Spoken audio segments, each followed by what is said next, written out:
Thanks for tuning into the Loser Kid Pinball Podcast. We are on episode 169. I am Josh Roop. With me, my co-captain, Scott Larson. We've got an awesome episode today, Scott. But before we jump into that, there's been plenty of games revealed, plenty of games showed off. Where are you buying your games if you're going to get a brand new game in box or even used? Yeah, just call Zach and Nicole Minute, Flipping Out Pinball. They've always been really helpful to us. They have new games, they have used games, they have your accessories, they have all that. And so reach out to them. They'll give you a great deal, and they'll always be able to find, even if you have that Grail machine that you're trying to get. I actually just ordered a Godzilla Premium for my friend. So nice. they're going to be hooked up with Zach and Nicole. So again, Flipping Out Pinball. Awesome. Today we have a special guest on. The man is named Neil Shelton. He has done some amazing stuff, specifically with Pinquest. If you've been listening to Loser Kid for a while now, and you remember competing in, we did a tournament years ago for the app, and you got to win a little trophy or whatnot. And Pinquest kind of went dormant for a little bit. And we want to talk about what he has planned for it and the amazing stuff that's coming out with it. And I don't want to get too much away. Neil, welcome to the show.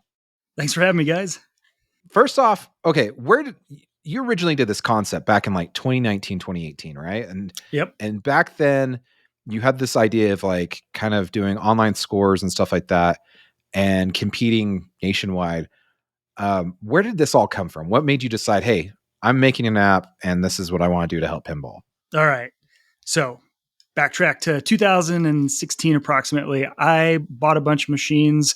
My wife was like, what the hell did you do to our house? Why are all these machines in here? Found a brewery, put them in there, started operating just by pure chance. I had no idea what the pinball community was like, that there were so many good players out there. What I witnessed was a handful of wizards showing up, blowing up the high scoreboards, and then that was leaving the casual players really nothing to do. There was no online connectivity or anything at that point in time. So I've always had a very entrepreneurial thought process in my head with stuff. I always look for solutions, and I was thinking, how can I make this more engaging for the average player who's not going to be likely, posting high scores on machines. So came up with the idea of, a reward system essentially. So the original concept was the foundation's pretty much still there, but we've just expanded on it a ton. But the original concept was offer a series of quests. A quest was compiled of missions. Missions were target scores. Once somebody achieved all the target scores, they completed a quest. They would then take their phone up to a bar staff or arcade staff. They'd punch in a little code, see that they did everything, and then the bar could reward them a prize. So that was foundation one of the app. What we learned early on in the app is that locations, the staffs did not want to have to deal with doing stuff like that. So we kind of put our hats on and honestly put the app dormant and went back to the drawing board. We kept a couple beta locations in Colorado running during that point in time while we built up everything that people had asked for. And we got through COVID. We got through all of the Pinquest team having kids. And we're excited to do our relaunch with a ton of exciting new features that we've added onto the app. So for people who aren't familiar with Pinquest or have never used it, yep, tell me about Pinquest and tell me what it does now. Okay. All right. So there's a couple layers to this. So Pinquest is a mobile app available on Android and Apple App Store. So there's a couple different buckets here. So the player is, your average player. You go to a location, you're looking for something to do. That is the player role. You can compete. You can complete quests where you can earn what we call quest bucks at specific locations.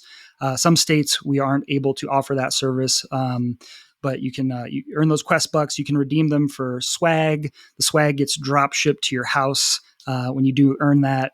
You can compete in high score challenges on a monthly basis at a location. Locations don't have to reset the high scores each month. The app keeps track of it. And then at the end of the month, it awards first, second, third place trophies inside the app that users then have drop into their digital trophy case. They can participate in leagues. The software fully runs leagues. So a location can run a full-blown league You can manage everything from sign up to check in to score entry, all within the app for a location. And then you can also participate in tournaments. We have a full-blown tournament software in there as well. So the app is really an all-in-one app for players to essentially engage with a location. So that's kind of the location level. Now there's an additional level. If there's no participating locations in a region, we have the Pinquest national location where anybody in the US is able to participate in activities. We can do quests, we can do these monthly high score leaderboards as well, and we can also host virtual leagues, which we will talk about with you guys in a little bit for a little bit of a special announcement there.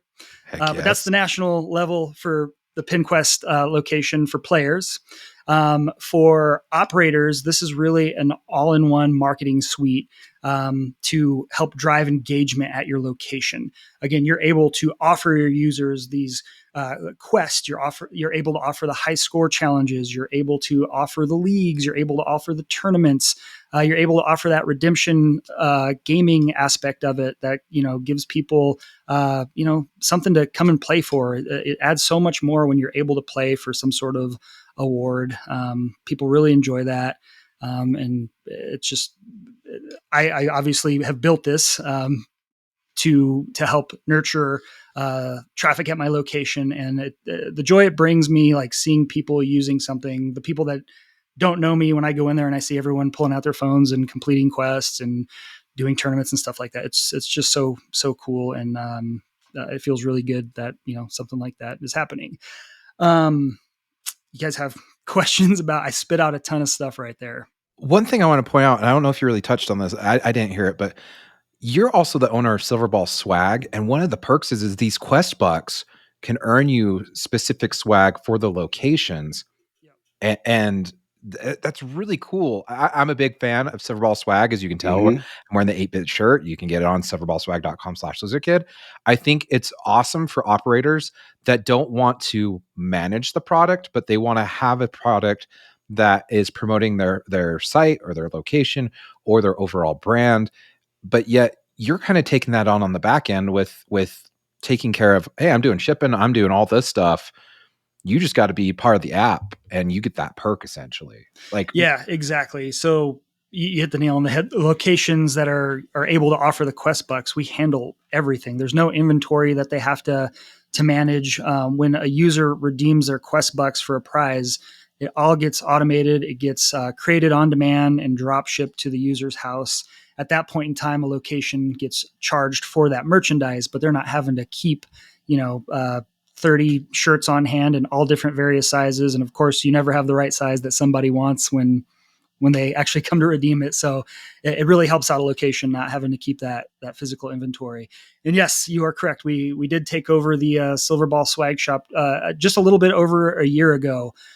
We were integrated with Silverball Swag, and Will came to me and was like, "Hey man, I think I'm going to be done with this." And I was, we're closely tied here. So I was wondering if you would like to consider taking it over. And of course, it's what Will and those guys built over there is awesome. The first in pinball apparel shop to my knowledge, and we're happy to keep it running and keeping it alive.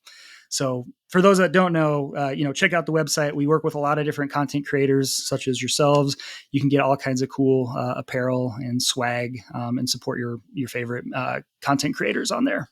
Well, and the other part too, like you talked about this earlier, like you had these locations where they were redeeming stuff at the bar or whatever, and the bar doesn't really want to do that. Like Keto's is one of our favorite places in Utah, where it's the pinball machines are owned by someone else, but Keto's is its own thing, right? Mm-hmm. It's just kind of a help draw the people in sort of situation. And that way it's like you can still build your merchandise and they don't have to, like the bar doesn't have to deal with it. The brewery doesn't have to. And that's a really, really cool concept, because then it's like win stuff and have it shipped right to your door. Yep. So I cut you off, Scott. What were you going to say? Oh, no. I was actually just going to show one of the great things about it is you can get really cool things. Like I'm putting the Lose Airs up right now. So you can see they are in my size, and I doubt they're going to have a whole bunch of different colors of these. So I just custom ordered them. They're 12 and a half or 12 or something. And so I was able to get these in the color I want. And just little things like that make it so much better than, a bartender's not going to care. Like they're not going to be engaged in helping you out. So if you are interested in integrating pinball and merchandise and all that kind of stuff, being able to use this app is great. And the one thing that is nice about your app too is it's not brand specific. Correct. You can use it on any of the machines. Anything that has a score display, obviously, is what you can use it on. So to touch a little bit on how we go about collecting scores and verifying data and stuff like that. What happens is we geofence. So when somebody's at a location, they have to submit photo proof of the score that they have achieved. Unfortunately, we don't have the ability to tap into all of these machines and extract data. That is where Stern has a grand slam with the ability to be the manufacturer and have access to all of their data and stuff like that. And that's awesome. We'd love to be able to do stuff like that. Any manufacturers listening, always open for conversations. If you ever would like to talk integration, that's my little pitch in there. But the way we do it is someone snaps a photo of the score screen, geofences them to make sure that you're not earning quest bucks at location A. Meanwhile, you're at location B feeding their machines quarters. So when someone goes to submit a score inside the app, it's pinging their phone, and if they're not within a specified range of that pinball machine, it's going to say, no, you're not at that location. You cannot submit this score. Sorry, Scott, what was the original ask there? I derailed myself. I was just saying it's nice that Insider Connected. That's right. Yep. It seems to take over a lot of what you were doing anyway, like your idea, but it is Stern specific, and it's specifically games that have been upgraded to the Insider Connected thing. So you are limited to a certain era of machines and a certain brand of machines. And so the nice thing about the way you're doing it is you could even go back and be able to do all these other games that are never going to be connected to the internet. Correct. Yeah, you can absolutely, like I said, anything with a score reel, you can snap a photo of that and snag your score proof. What happens, just so folks know, on the back end is locations are getting copies every time somebody completes a quest. They get an email, hey, user XYZ completed a quest at your location. It has all the photos. It shows the geofencing, where the photos, what time the photos were taken. That way they can verify that the scores were actually accurate and submitted correctly and appropriately. And then, one thing to touch on the competition side of things, what I honestly came up with, it's not that novel. It's just the first time it's been brought. And there's a lot of smart people in this industry. And I'm sure, other manufacturers have been already thinking about this for a long time. So I don't want to ever make it seem like there's any animosity or anything like that for other manufacturers doing stuff like this. I love Insider Connected. I'm excited for any other manufacturers that, bring stuff like this. I'm good friends with the Scorebit guys. What they're working on is cool. We've all kind of had conversations, and, even early on when Pinquest was starting, Stern was extremely supportive of me. When I did some trade shows, and they gave me prizes. They thought it was a really cool idea. And then, when they started doing their own thing, we, had a nice separation. There was no hostility or anything like that. I appreciate the stuff that they do. And I just want to make it clear that there's no hard feelings across the industry for anything along those lines. And I really appreciate the innovation that companies bring. Sure. But as an operator, this is a nice way of rewarding not patience. Sorry. That's my other hat. Your doctor's showing. Yeah. Sorry. You're rewarding clients or fans to come and actually patronage your place, because we know that a lot of locations, it's a synergistic relationship. They're typically not making a lot of money off coin drop. However, when people are in the facility, they're buying food, they're buying drinks, you're generating an environment in which they can spend money. And so by having this and being able to send out quests, achievements, things that they can do at your location, then it's a great way of generating a small interested group that will hopefully branch out, and they'll like, hey, by the way, this thing's going on at this location. Why don't we go ahead? We'll drop some coin in. We'll see what we can do. And the games are going to be fun to play, but people always do want those achievements. I'm always surprised because I'm a little older in the demographic. Like, I don't understand achievements like other generations, but the younger generation, that is absolutely what's driving them to do things. They're like, oh, there's a challenge at noon today. We need to go down and do that. Yeah, you're absolutely right. And that kind of just touches on another point, the marketing suite from the operator perspective. Like, users are able to subscribe to your location, and anyone that's subscribed, you have the ability to directly message them promotions. So in the app, just like you said, you could send out one that says, hey, if you come in with this message on a Tuesday, we'll give you a free roll of quarters or something along the lines of that. When a user checks into a location, also there's a bulletin board feature in there. So user launches the app to see which kind of quests are happening at that point in time. Little bulletin board is going to pop up where you can put notes like, hey, we've got a tournament on the XYZ of this month. Go over to the tournament section, sign up, and ding. Now you've notified them that there's a tournament. They can register in the app. And then on tournament day, they show up, they check in. You can mark them as paid. Get everyone checked in, and then, like I said, fully run a tournament or a league right from the app.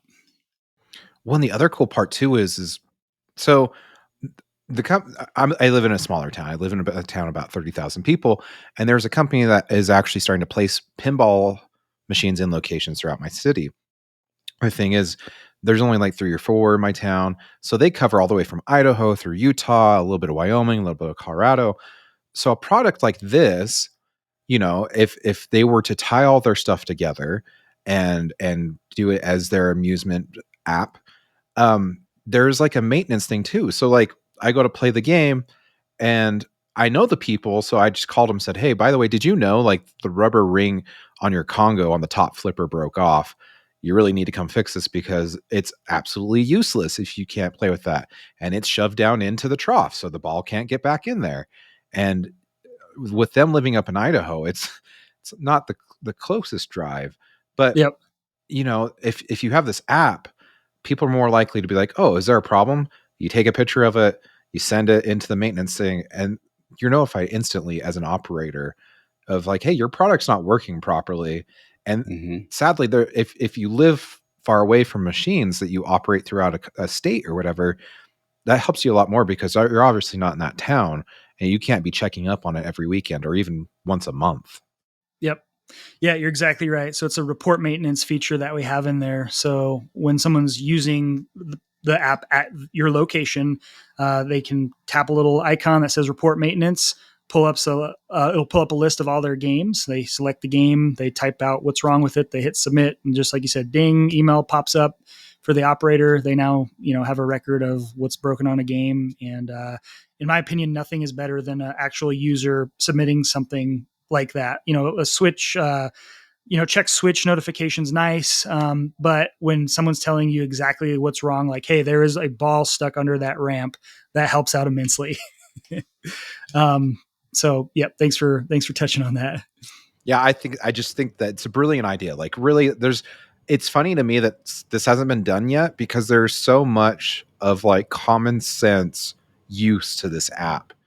And in this day and age when it's hard to make coin drop, depending on machines and stuff like that, we were talking before the show, certain games make certain coin drop. And if that game ever goes down, and this is a passive income, if this machine, if you haven't checked up on it in a month and it broke in the first week that you went out and checked it, that's 3 more weeks that you didn't know it's working. And so it's just awesome stuff like this that can help give an advantage to the operator to squeeze a little bit more dollar out of their product.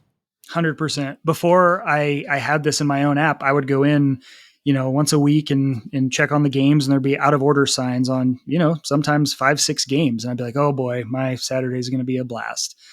Now, I get those emails and, hey, ball stuck under that ramp. Hey, flipper rubber's broken there. I know exactly what I'm getting myself into when I go in. And if it's something easy, I can, take a quick trip over to my location and fix it. So I don't have to go into 6 repairs on my hour of scheduled time. But a couple other features that just, made me think of is we actually have a maintenance log for the operator built in as well, to where they can track maintenance that they do perform on their machines. So, if you wax, I got a Jaws behind me. If I wax my Jaws today, I can take a little note so I, don't wax it too soon. Or I look at my log, I'm like, holy crap, I haven't waxed Jaws for 6 months. What the hell? That one needs some love and care. Or, change the flippers, replace the flippers on this guy, a month ago, instead of me wasting a brand new pair of flippers. Or, maybe I let flippers go too long. So that log is really nice to be able to reference the maintenance that I performed on that machine. And then the other side of it is we also have a full counting feature where locations are able to track their counts, and it graphs everything. So they can see how each game earns historically. They can say, hey, this game's, become a dog that's been trending down. Now it's at the bottom of the earnings, time for it to go.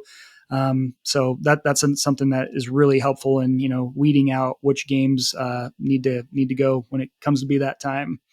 So again, that's that all of that is included in the operator side of the function. And just so people know, we have a couple of packages. We have a basic package. So for operators that have no interest in providing the quest aspect of it and league and stuff like that, we do have a basic package where they can just do maintenance tracking as well as the counting. So kind of a little handy, pocket tool there. That is $10 a month.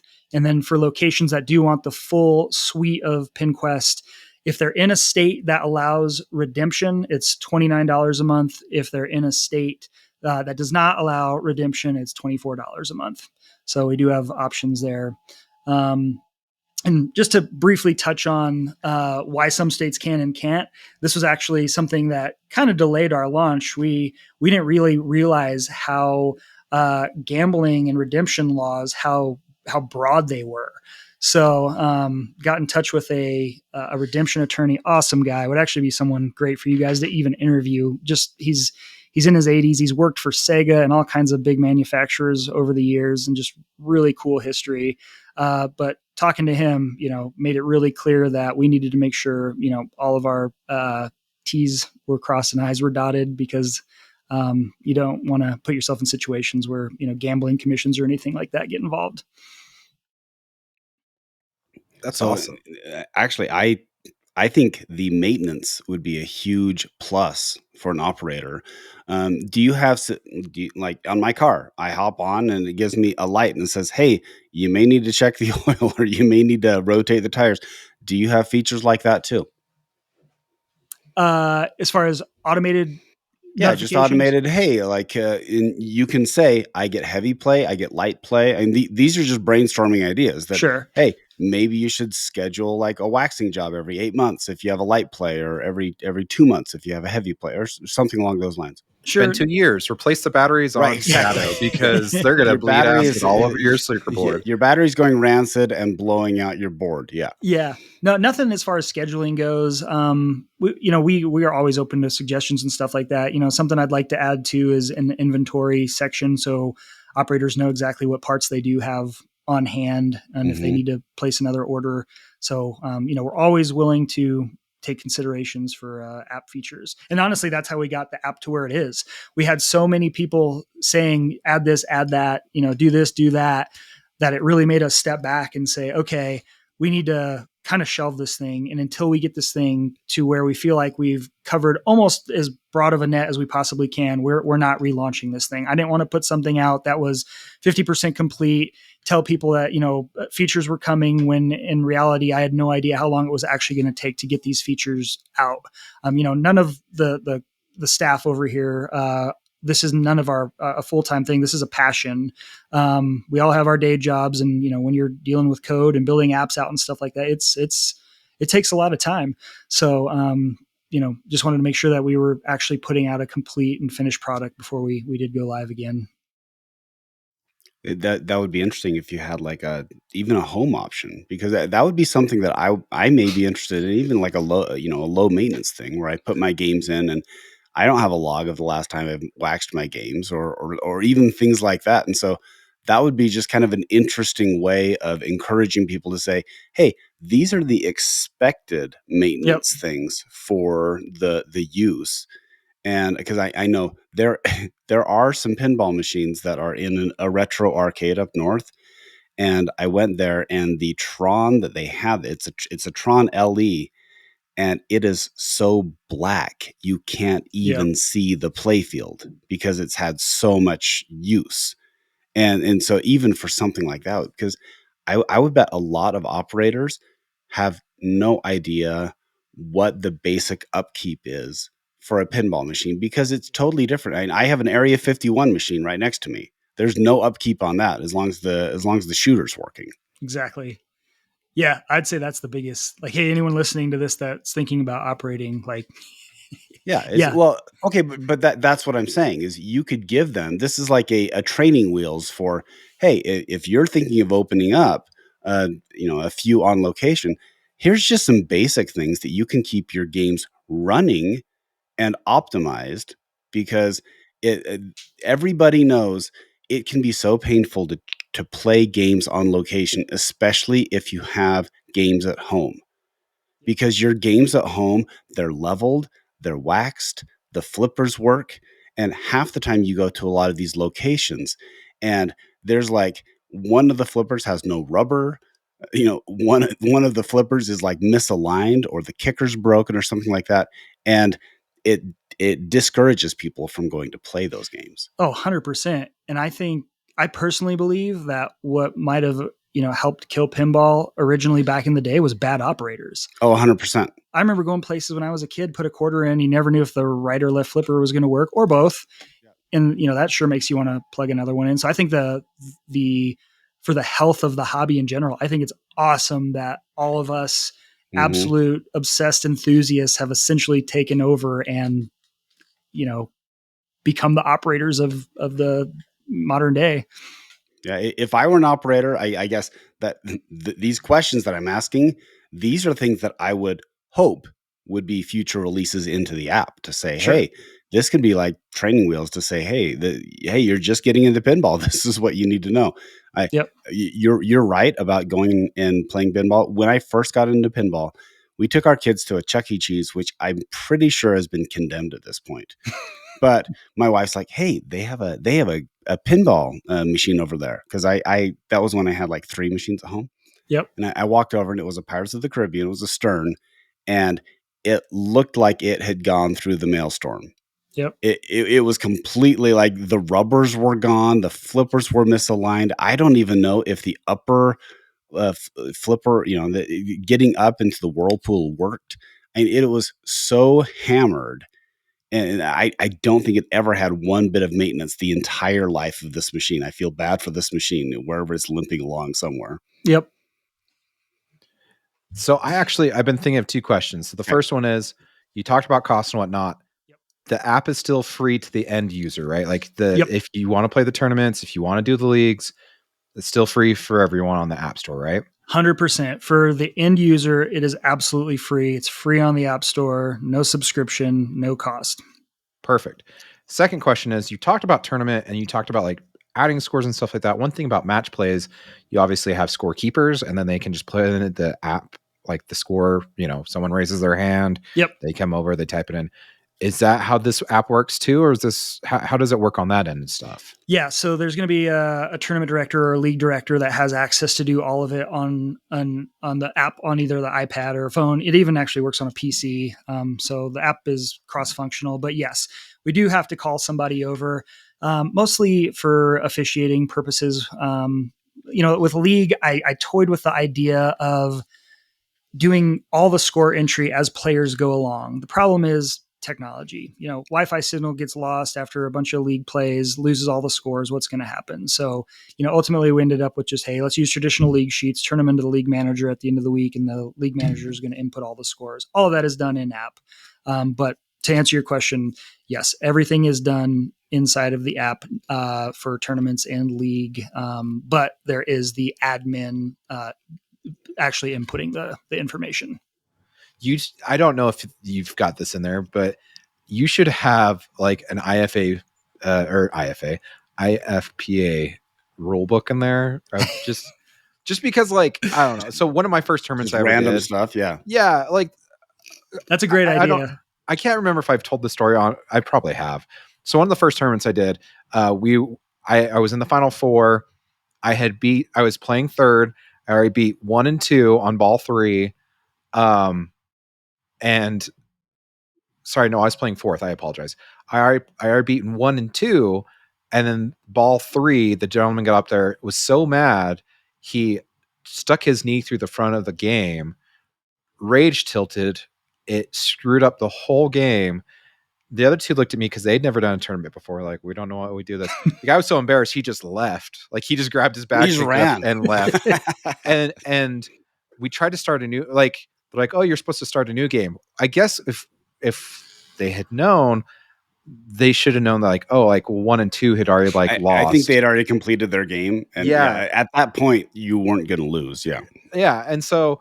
But what happened is we restarted the game. We weren't able to get scores because we were told, well, that's probably what we should do. We didn't ask the tournament director because we were kind of sheepish about the whole thing. It was just a really weird situation. And in that situation, it's like, it'd been nice to have a rule back. He hit the game so hard, it screwed up the getaway we were playing on. Like it wasn't finishing games and like it was doing funny things. So we had to move to T2, which I was having a hard time on that night. And I totally bombed, ended up taking fourth out of the whole tournament when I could have taken first if I had just known the ruling on. Yeah. You didn't just call Josh Sharp? And I feel bad. Like I every time. Yeah. I didn't know Josh Sharp at the time. I know you didn't know Josh back then. I know. I've heard the story. Yeah. Maybe I'll add a phone Josh Sharp feature. You know what? I bet Josh would love that. He would totally love that. He would definitely endorse this idea, I'm sure. Definitely. No, you know those annoying websites you go to that pops up and it's like, we're live chat 24/7. You can ask me a question right now and type it in. You should just add one of those, and it could be Josh Sharp and be like, "Go away" or something. Yes. Like that. No. Well, actually, but there could be some way of like, okay, that's probably beyond what you're looking for. But actually, that's an idea for future operators to say, or tournament directors to say, hey, here's a searchable database. Yeah. For what the IFPA rules are, because they can be oddly specific. Yeah. Yes. It's funny you bring this up. We actually do have a chat bot on the operator side that we uploaded all of our essentially, how-to tools. So if an operator has problems figuring something out, they can type it, and we call it the support gnome. I don't know if you guys remember. A gnome's kind of my thing. You're going to see it on a lot of our marketing material. Like on Travelocity? It kind of. Yeah. That's kind of where it stems from. It's going to go down a path, but essentially me and a buddy, when we would go out to bars or travel, we would take a little gnome with us and take pictures with people with the gnome. It was kind of just fun in college. But anyways, I've always had a little, place in my heart for gnomes. So do you have garden gnomes? I don't. I do have garden gnomes. Yes. Okay. All right. Yep. I do. I have a few garden gnomes, and they're kind of hilarious. But yes. Yeah. I love garden gnomes. But anyways, for one of the expos, I don't know if you guys remember this or not, but there's all kinds of different stuff you can do with our app too, just since it's, all you really need to do is have a camera in the app.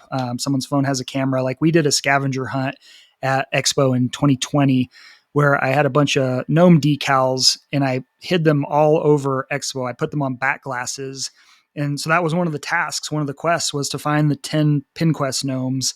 But anyways, that's where this gnome kind of comes from and why our support chat gnome exists. So where I was getting at with that long route to get there, I could easily upload the IFPA rulebook into this thing. It would analyze it. Then somebody could go in there and type, hey, this is what happened. How do we handle this? And bam. So thank you for that idea. That's something I could implement very easily.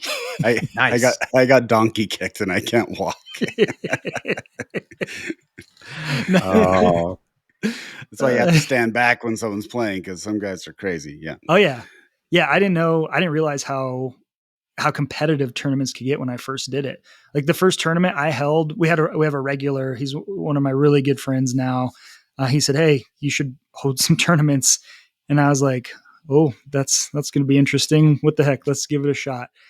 I didn't know how to set tilt bobs. This is how new I was. I had like 5 brand new Sterns, didn't have tilt bobs set. The good players. Did you have them in? Did you even? No. Just the stick, right? Just the stick. not the ball. Yeah. Just the stick. And I remember like watching people just throw the games around. Uh-huh. And my dad's my business partner on the operating side, and we were looking at each other like, what the hell is happening right now? So I mean, games got messed up. Opto boards got jacked up. Stuff came unplugged, and I learned very, very soon that pinball tournaments are a real thing, and people take them super serious. And the really good players, they get there early and they figure out everything they can about a machine, especially how much they can push it. Exactly. Yeah. Exactly. And you talk about the people that dance and stuff like that. Like there is an art form to some people. I'm going to call her out because we're good friends, but Jen Rupert, if you've never watched her play, definitely go to a tournament with her there and watch her play. It is like an art form to watch her jump up and dance and everything while she's playing the game. It helps some people. It's really funny because we were having this discussion with like tournaments can be really boring, especially when you're watching on streaming, because some of them are just like so zoned in and they don't move. Yeah. But they're like, we need some like WWE kind of stuff, some like talking to the camera and talking the smack. And I was like, I guess that's one way to grow it. Like, I don't know, but like I'm one of those people. I just stand there and like, yeah, I'll shake the machine if I need to nudge or whatnot. But I'm pretty still like a board. But that's the thing too. I gotta show up an hour early. You're not still like a board. I've seen you throw my games around. I'm like, dude. True. Well, in a tournament, I'm still like a board because I can't death save. Oh, okay. Yeah. Scott's got all LEs. I got to death save them, right? Like, yeah, exactly. Look, I had to move my machine 8 inches after you played it one time. Yeah, I do move the games a little bit. But no, what I'm saying is like, I don't dance like Jen does. See, I'm just crouched down in like the Roger Sharp position. So I'm just low to the game and Yep. It's any sport with me though. I have to be there at least 30 minutes early to warm up because I will not do good. Like if I just show up and start playing, I don't show up. I'm not showing up for another 30 minutes. It's like, well, my first 3 rounds are going to suffer at least, you know. But it's the same with like when I golf and stuff like that too. If I don't warm up, like you guys are carrying me for the least first 2-3 holes. So. And you never know. The identical game is going to shoot different. Flippers are going to be in different conditions. Pitch is going to be different. So yeah, it helps out immensely if you're going to compete too. Bounces are different. That's one thing. Like a game like Funhouse, you've got to know how that bounce comes out of the right scoop. Mm-hmm. Yeah. And I swear every right scoop's different unless if you've bought yours from, Flipping Out Pinball and it's brand new out of the box. But even then, like, even those pitch readies are slightly variations from each other. So it's like they all play different. I don't know how many games I've played that are the exact same on even just drops and stuff like that, Yeah, exactly. So we're getting way into the weeds. Yeah. Let's talk about different bounce patterns. Meanwhile, tight rubbers. For the 3 of you still listening to this. Well, let's talk about you've brought this back. Like, congratulations on the reveal. Hopefully, if you haven't watched the video yet, little 4-minute spill of Neil going through all the stuff you can do with this, the new Pinquest and everything like that. But let's talk about you are doing special leagues for this app. Yep. And we might know something about that. You wanna talk about that really quick, Neil? Yeah. So one of the things we really wanted to do with the app is make it very pinball community centric. So we have a little actually news section on the side that pops out with industry news and stuff like that. So we want to work with content creators and get RSS feeds in there to where we can help content creators get exposure from people that honestly probably aren't inside of the pinball community quite yet. People that are going to bars and arcades, and playing on location pinball. From what I've found, believe it or not, from like my leagues and tournaments, most of them aren't really involved in the stuff that we are all with regards to podcasts and YouTube videos and stuff like this. So it gives a great chance for exposure. But with that being said, we're going to be running a creator series of guest hosts. These are going to be 30-day guest host spots within the app on the national location. So anybody can participate in these. We're going to kick it off with you guys. You're going to be the first guest hosts in there. People are going to be able to earn Loser Kid digital trophies for completing quests. You guys are going to pick the games based off of your game bank. people can go to arcades. They can play the games at home. For the score submissions, there's going to be a high score leaderboard. And the thing that I'm most excited about is a new feature we have created called a drop-in league. Some look at it as like a high score league. But basically, the way this league works is each week, 4 games are going to be randomly drawn from the game bank that you guys are going to select. Players are then going to do their best to submit their top score. All of the scores over a 7-day period are submitted blind. So you're not going to have any idea what other people's scores are. You just submit when you think you have your best possible score. At the end of the 7-day period, all the scores are revealed, and then we assign points to first through however many people are participating in this. Each league is going to be 4 weeks. At the end of the 4 weeks, we are going to add up all the points. Top 25 are going to get a special limited edition Loser Kid lapel style pin with Pinquest. And then we're also going to do a random draw. So 25 other people can win one of those as well, just in case they don't have the skill, just have some fun participating. And then we're also going to give away a trophy for the actual winner of it. And then we're also going to do a giveaway for some Loser Kid swag package from Silverball Swag. So This is kind of an exciting way to get people familiar with the app. One of the challenges we originally had is people would download the app and say, there's no locations by me. Awesome. I just downloaded this app and I have nothing to do. So that's why we've come up with this kind of concept of having this national level location that anybody can do something in. So you guys have any questions? Need any clarification on that? We'll post rules, obviously, when we go live. The goal is to get this thing going on June 1st. Okay. That'll be the kickoff. Nice. I'm excited. This is really cool, and hopefully I can win my own lapel. Oh, there you go. Yeah. No, I'm excited too, because I do have a mix of games, and I'm trying to find at least games that people have more access to. Sure. But I'm excited because I do have, I'm a big CGC fan, so I have all the remakes, which is great. But man, I've been playing a lot of Metallica and a lot of Beatles, and all the L ones behind me too. So yeah, Scott's saying he's going to pick the games himself, and so he's going to pick like Wizard of Oz, Rush, and Iron Maiden, Beatles, and Jurassic Park for just 1 week, and then nothing but CGC. Well, you don't get to pick each week; you get to pick the game bank, so you guys can put all of those games in there. I'll pick the game. I'm going to try to limit it to the ones that are more likely, because I know the Beatles. I don't even think they made the 1964. So I forget that we're doing nothing but Doodlebug. Oh my gosh, Doodle Jump. Well, yeah. That I'm glad you just said that. There is something with regards to how this league works. It's going to take your top 2 games each week. So if for some reason there is not a game, or you go someplace and the game's broken, you don't have to worry about not submitting 4 scores. It's only going to take the player's top 2 games each week, just in case circumstances, like you said, if someone can't find a game. One other quick note, people are going to be able to find the games inside of our app. Pinball Map has an awesome API. We really appreciate what those guys do over there.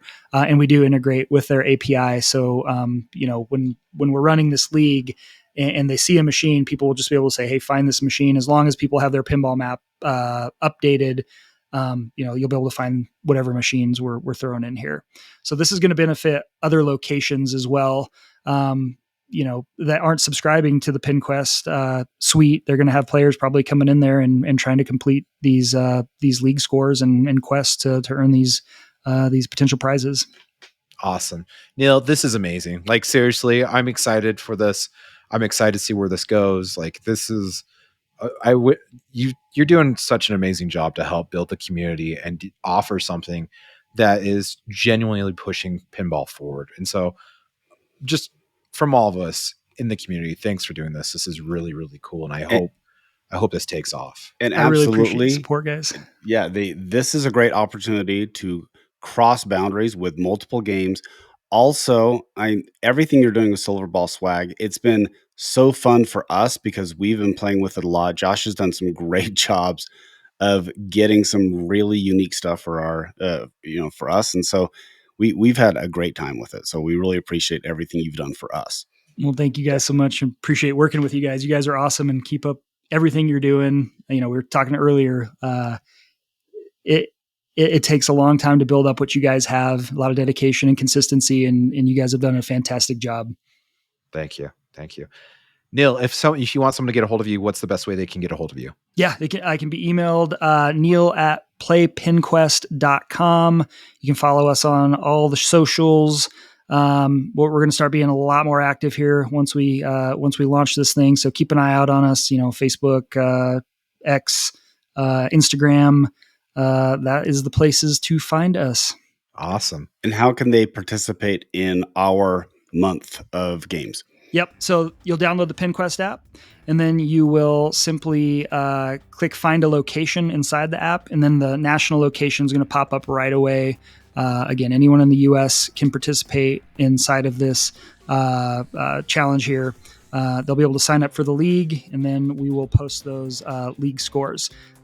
We will drop the lowest week, so 3 weeks are going to count, so people will be able to join all the way up until the end of the first week. Nice. If you want to get a hold of us, we are loserkidpinballpodcast@gmail.com. On all the socials, we're at loserkidpinball. Subscribe to us on YouTube. Go to silverballswag.com/loserkid. Get some of our sweet swag on there. I highly recommend the baseball jerseys. They are nice. They are sweet. And the shoes. The shoes have been fantastic. The shoes are great. Yeah. I've loved my shoes. Yeah. We got to change the name to whatever you said. Loser Air? Losers. Losers. Yeah. Shout out to Glenn Wechter for coining that phrase. That is awesome. Also, shout out to our Patreon members. Thanks for supporting us. You help make this content accessible and visible for everyone. And thanks also to Flippin' Out Pinball. Scott, give us our last words. Go play Pinquest and go buy some Losers.